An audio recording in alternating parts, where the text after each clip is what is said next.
नमस्कार, जय माता दी, राधे राधे।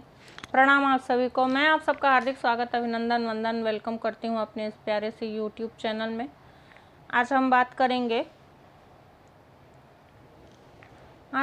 करेंगे अपने घर के सदस्यों के बारे में, क्योंकि कुछ क्लाइंट लोग आते हैं तो बहुत सारे अपने घर के वो रीजंस के बारे में बात करते हैं। तो आज मेरा कुछ बच्चों से और कुछ माता पिता से कुछ अनुरोध है।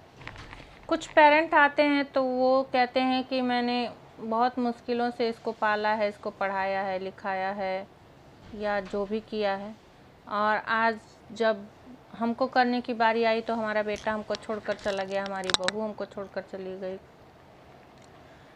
तो ऐसे पेरेंट्स लोगों से मेरा हाथ जोड़ करके एक निवेदन है कि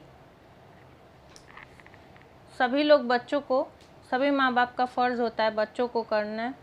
आप ये दिमाग में कभी रख करके न कीजिए कि मेरे 5 बच्चे हैं, मेरे 3 बच्चे हैं, मेरे 2 बच्चे हैं, मेरा 1 बच्चा है, मेरा 10 बच्चा है, तो मैं आज कर रहा हूँ तो ये मुझे करेगा। आप ये सोच करके करो कि मेरा ये फ़र्ज़ है, मैं अपने बच्चों को पढ़ाना लिखाना, जो भी ये मेरा फ़र्ज़ है मैं करती हूँ।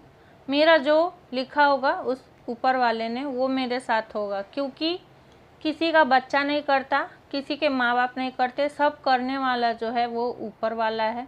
किसी के करने से नहीं होता है, बस हमारे कर्माज होते हैं, वो हमको अच्छा या बुरा दोनों की तरफ ले जाता है।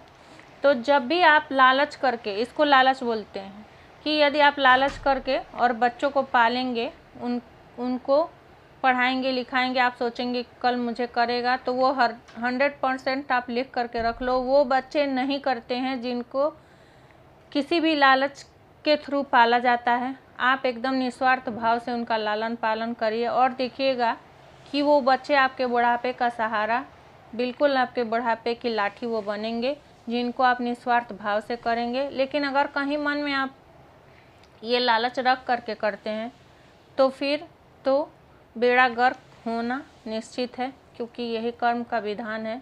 लालच का फल हमेशा ही बुरा होता है। तो कोई भी काम निस्वार्थ भाव से करना चाहिए, ये नहीं कि मैं आज कर रहा हूँ। अब हम बात करते हैं आज अपने एक विपरीत राजयोग के बारे में, कि ये विपरीत राजयोग होता क्या है, ये कुंडली में काम कैसे करता है, और कैसे एक झटके में एक चमत्कार की तरह ये हमारे जीवन को बदल करके रख देता है। तो आइए जानते हैं इसके बारे में।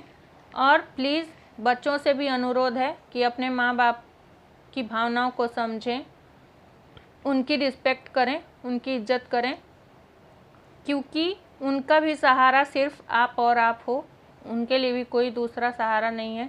इसलिए अपने माँ बाप का सहारा बनो।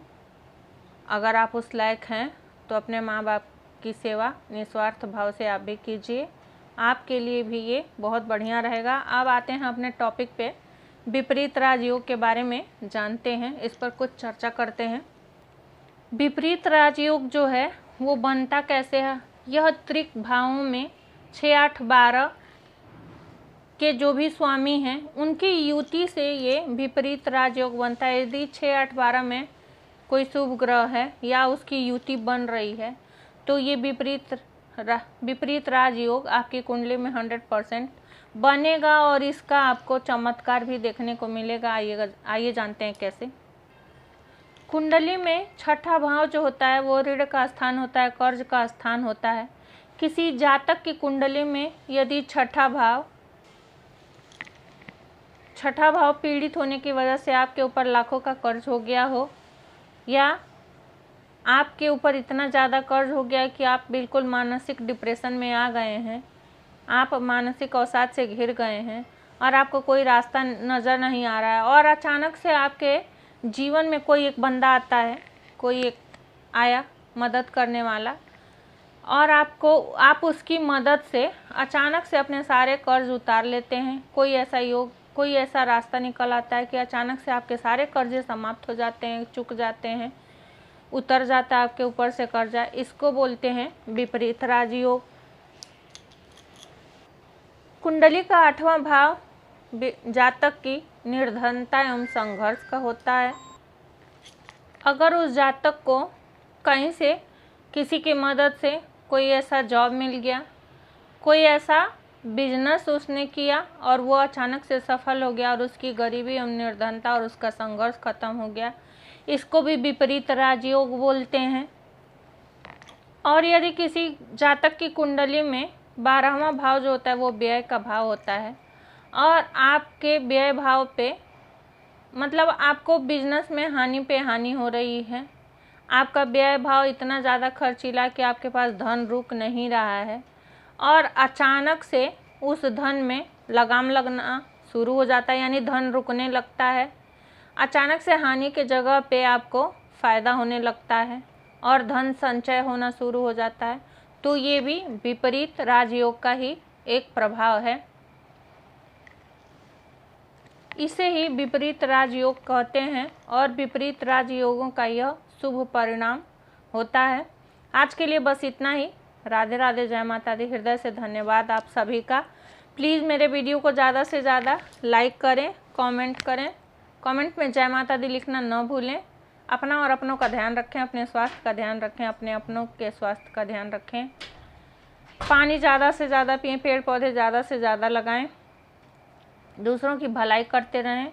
इस पितृपक्ष के पावन दिनों में अपने पितरों के उद्धार के लिए, तर्पण के लिए अच्छे कर्म करते रहें, श्राद्ध कर्म करते रहें। भंडारा और लंगर जहाँ भी होता है वहाँ कुछ न कुछ दान करते रहें, मंदिर में दान करते रहें। इससे आपको पितृदोष से बहुत ही ज़्यादा फ़ायदा मिलेगा।